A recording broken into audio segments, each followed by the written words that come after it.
अहो तुम्ही तरी जरा बोला ना आदेशी, त्याला जरा समजवा. केवढं टाकून बोलला शुभ्राला, हे काय बरं नाही. आधीचं रागावणं हे व्हॅलिड आहे. शुभ्रा असं का वागते मला सांग? ती मुद्दाम करते का? आता आली असेल ना तिला चक्कर. अगं आली असेल, मी कुठं नाही म्हणतोय, पण डॉक्टर यायच्या तिला बरं सुद्धा वाटायला लागलं. म्हणजे काय म्हणायचंय तुम्हाला? मला एवढंच म्हणायचंय की आपण परिस्थितीचा सारासार विचार केला पाहिजे. मी बोलतो, आधीशी बोलतो, नाही म्हणत नाही मी, पण आपण शुभ्राशीही बोलायला हवं.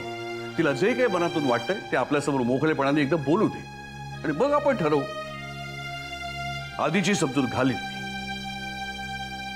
खरं म्हणशील तर मलाही असं वाटतं की त्या दोघांनी इथेच राहावं म्हणून, पण त्याच्यासाठी विजाचा इंटरव्ह्यू टाळणं हा मार्ग नाही.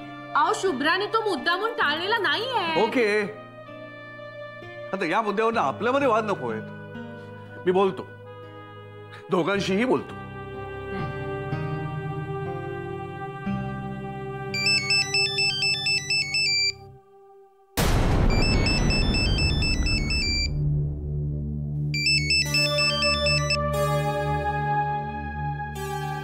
हॅलो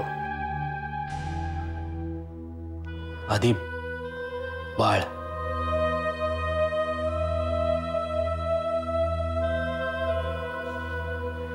हाँ बोल ना.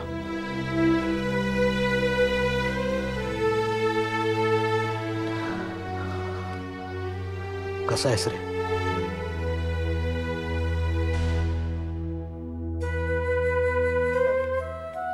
ठीक आहे. तू कसा आहेस?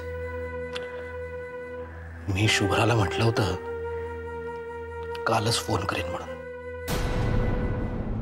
पण कामाच्या व्यापात नाही जमलं. शुभ्राला? हो.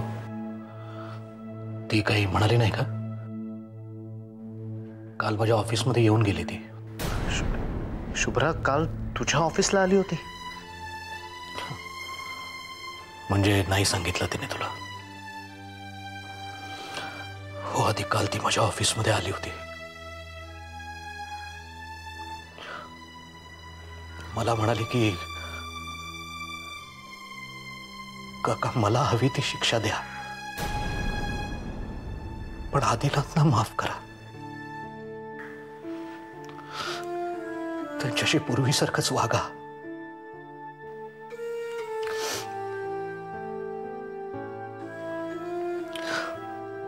आधी मला सुद्धा सगळं पूर्वीसारखंच व्हायला हवंय रे. नाही तुझ्यापासून तोडून असं मी नाही राहू शकत.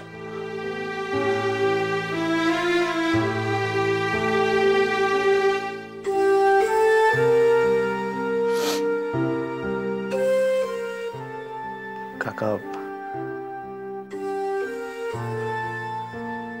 काका माझं पण चुकलं. नाही रे, जे व्हायचं होतं ते झालं. नशिबात होतं तेच झालं. चांगल्यासाठीच असणार ते. आहेच. शुभ्रासारखी बायको मिळाली तुला. शुभ्रासारखी सून दिलीस तू मला. आधी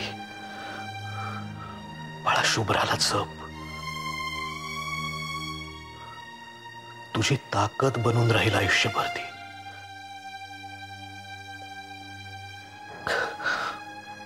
सगळं फोनवर नाही रे बोलता येत. आधी भेट ना लवकर. तुम्ही दोघं घरी या ना, किंवा किंवा बाहेर कुठेतरी लवकरात लवकर भेटूया रे. कुठे भेटायचं ते ठरव आणि कळव मला. हो हो ठरवूया ना.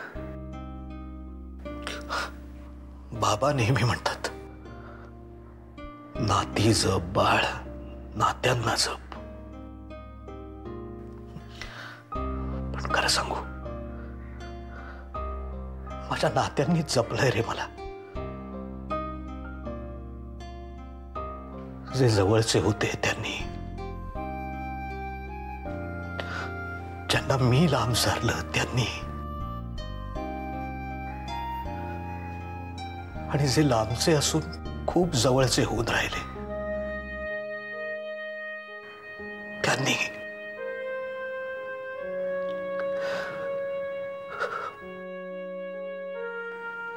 हे आधी लवकरात लवकर भेट रे. आता कुठे भेटायचं ते ठरव. आणि खूप बोलायचं राहिलंय, हो ना? हो, खरंच बोलायचं आहे. Anyway, bye and take care. तू सुद्धा बाय.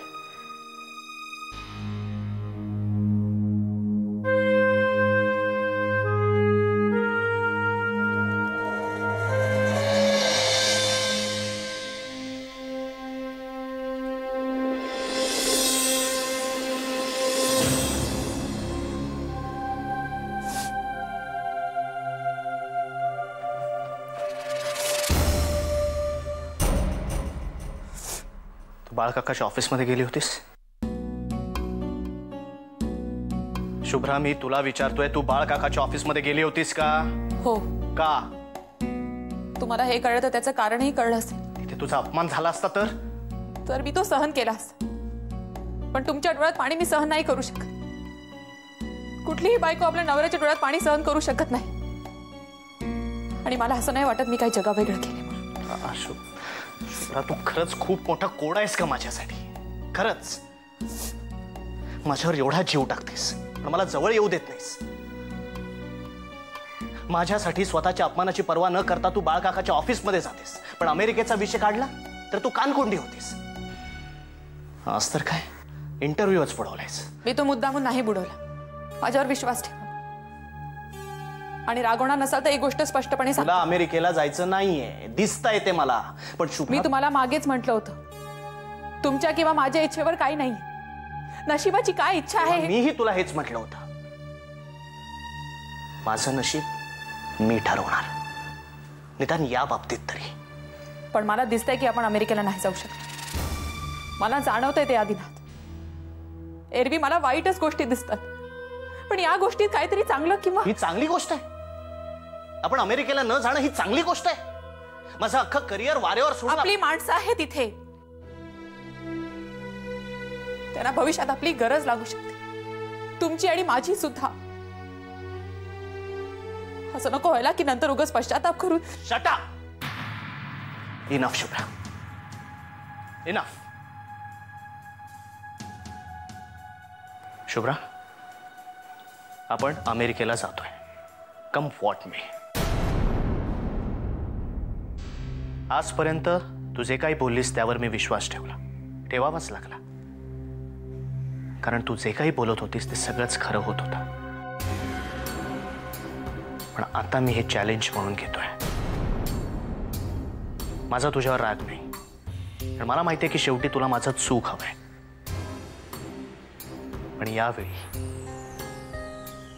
तुला जे दिसतंय ते मी खोटं ठरवेन, कारण मला एवढं ठामपणे माहिती आहे माझं भविष्य अमेरिकेतच आहे. भविष्याचा विचार आत्ता कशाला? एक्झॅक्टली. पाहूया.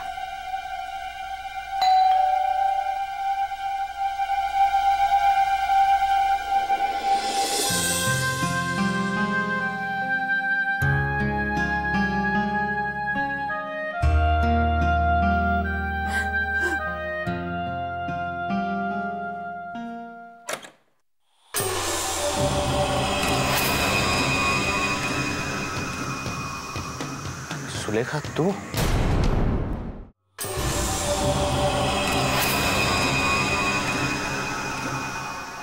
सुलेखा तू आत येऊ ना? ऑफकोर्स, ये ना.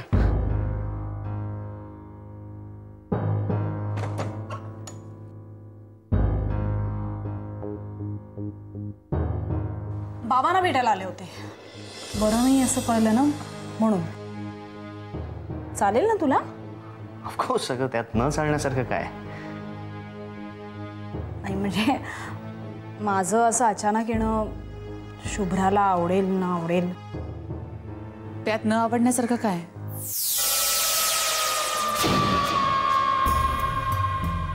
हाय, कशी आहेस शुभ्रा? मी ठीक आहे. तुम्ही कशा आहात? मी मस्त.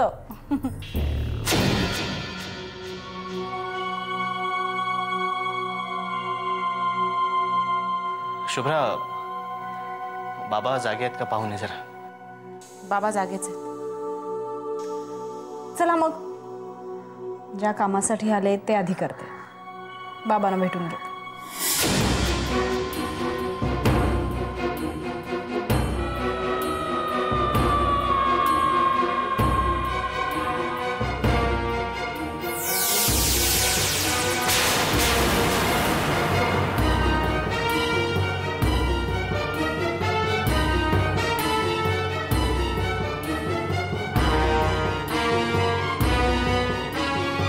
निखिल, निखिल काय झालंय?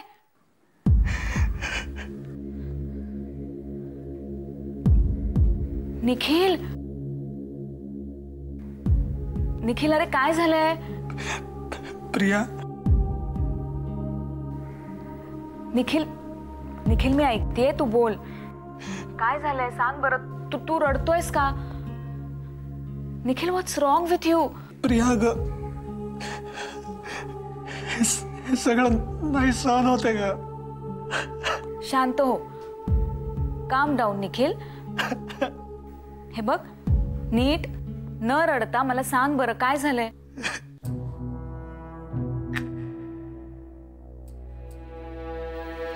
निखिल. प्रिया, मला जे काही कळतंय, जे वाटतंय, ते जर ते खरं असेल ना,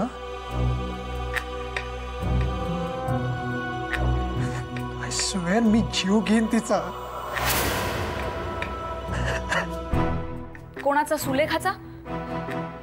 हे बघ, असं काय कळलंय तुला तिच्याबद्दल निखिल? अगं, अनेक आयुष्य उद्ध्वस्त केलेत तिने, अनेक. फक्त माझ्याकडे काही पुरावा नाहीये ग. सगळे नुसते अंदाज आहेत आणि ते चुकीचे ठरू शकतात ना. सगळा कंप्लीट गोंधळ उडालाय माझा. मला काही कळतच नाहीये. मी निखिल, हे बघ, तुला जेवढं कळलंय ना तेवढं मला सांग, ओके? हे बघ, कदाचित मला त्यातून काहीतरी. नाही ग प्रिया, नाही. कसं आहे, मी स्वतः आता खूप व्हल्नरेबल स्टेट मध्ये आहे ग. हे बघ, मी जे काही विचार करतोय ते बरोबर आहेत, चुकीचे आहेत, काही कळतच नाहीये मला. मला आधी स्वतःला शांत होऊ देत, मग आपण बोलूया. पण बोलू आपण प्रिया. तुझ्याशी नाही तर कोणाशी बोलणार आहे मी? हा, आता एवढंच सांगून ठेवू शकतो की या सुलेखाचा आपल्या कुटुंबाशी संबंध बाबांच्या दुसऱ्या लग्नाच्या आधीपासूनचा आहे. कदाचित. म्हणजे? हे बघ, सगळे अंदाज आहेत. ते कदाचित पोकळही ठरतील, खोटे ठरतील. त्यामुळे let me be sure first, okay?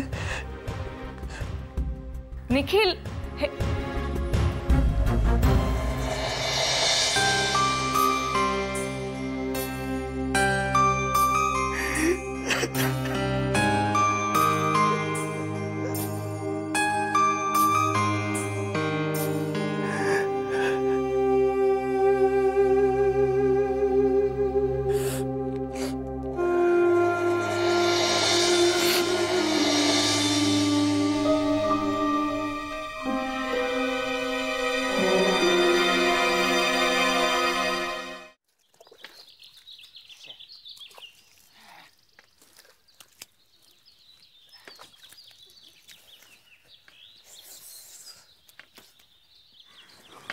गावातल्या डुकरांबरोबर आट्या पाट्या खेळून आलात की काय विष्णू बुवा? एवढे कसे मागून आलात? अहो मालक, आपलं ते भुयार काय विचारू नका, माझी हालत खराब झाली. काय झालं? अहो आपल्या गावातल्या यशा आणि पेद्रोला घेऊन त्याच्यामध्ये उतरलो. चांगलं 2-4 फूट खणलं. पुढे बघतो तर काय मोठा धोंडा. मग ढेकळं पडायला लागली. म्हटलं इथेच गाडला जातोय की काय, म्हणून सरळ सोडला नाद आणि बाहेर आलो. ज्याने कोणी ते भुयार खणलं असेल त्याचं दुसरं टोक कुठे जातं त्याचं त्यालाच माहिती. आपलं तर कंबरडच मोडलं. सांगितलं होतं तुला मृगजळ आहे म्हणून, पण ऐकलं नाहीस. आता एक काम कर. काय? आता म्हणजे तुला जेव्हा केव्हा सवड होईल तेव्हा काय? ते भुयाराचं तोंड बंद करून टाक. जमीन आपल्याकडे बघून आवासून आपली खिल्ली उडवतेय हे बघवत नाही. ते बंद करावंच लागणार, नाही तर पावसाळ्यात आपली पंचायत होईल. हो, आणि आता विहिरीवर जाऊन अंघोळच करून घे. हे चिमणीसारखे पंख ओले करून काहीही होणार नाही. हो, चिमणी कसली? कावळा झालाय माझा. साधा कावळा नाही, डोम कावळा झालाय. आंघोळच करूया. बाबा, तुम्ही आता कामाचा व्याप थोडा कमी करायला हवा. म्हणजे शिकवणं बंद करा असं म्हणत नाहीये मी, पण नंबर ऑफ लेक्चर्स जरा कमी करा आता. हे सगळे हेच सांगून थकले मला, पण मी काय ऐकत नाही त्यांचं. बरोबर ना? नशीब स्वतःच्याच तोंडाने कबूल करताय. कबूल नाही केलं मी, तुझं वाक्य म्हटलं. धन्यवाद. म्हणजे काय, तुम्ही जवळच्यांचंच ऐकत नाही तर माझ्यासारख्या परक्या मुलीचं कशाला ऐकाल? असं का म्हणते सुलेखा? असंच आहे बाबा. आपल्याला कितीही वाटो, पण असंच आहे. आणि ठीक आहे ते आहे. असं किती दिवस आपण दुःख कुरवाळत बसायचं? मीही माझ्या उद्योगाला लागले आता हळूहळू. माझी MBA ची शेवटची सेमिस्टर राहिली होती, ती पूर्ण करणार आहे. मुंबईतच शिफ्ट व्हायचं म्हणते मी. म्हणजे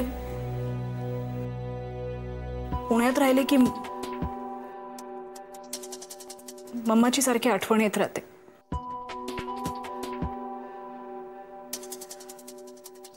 जागा शोधतेय सध्या.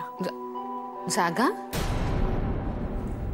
अगं का, म्हणजे बाळभाऊजींच्याकडे? असं किती दिवस राहायचं आई? शेवटी त्यांनाही त्यांचं लाईफ आहेच ना. बरोबर आहे सुलेखा, तू घेतलेला निर्णय अगदी योग्य आहे. खंबीर मनाने घेतलायस, बरं वाटलं मला. जगायचं तर आहेच. 2 ऑप्शन्स. एक, दुःख कुरवाळत जगायचं, किंवा 2, दुःखाला लाथ मारून जगायचं. दुसरं ऑप्शन ट्राय करून बघणार आहे. नाही जमलं तर आपलं दुःख आपल्याकडे आहेच, ते कुठे जातंय?